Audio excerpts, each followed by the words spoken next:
मंदिर रे बहु लोक मरिबे, घर देवता न पूजी बाहर देवता पूजिबे। महापुरुष अच्युतंकर तालपत्र पोथी लेखा 600 वर्ष तलर मालिका को आलोचना करिबा।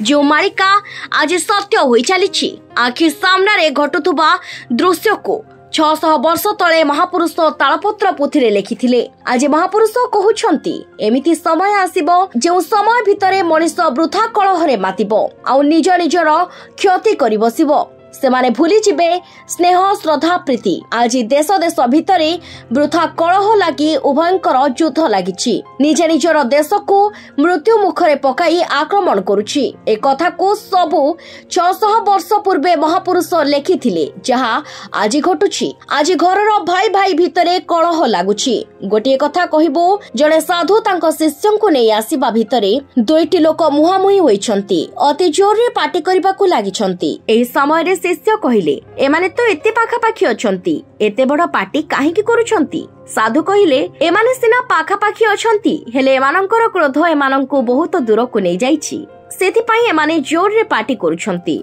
आ गोटिए जागा रे शिष्यटिए देखिले गोटिए झियो गोटिए पुओ को ठारी देउछि, पुओटी पळाउछि। शिष्यटी कहिला, ये कोन गुरुदेव? झियोटी किछि कहिनी, खाली ठारी देला, पिलाटी कोन पळाइला?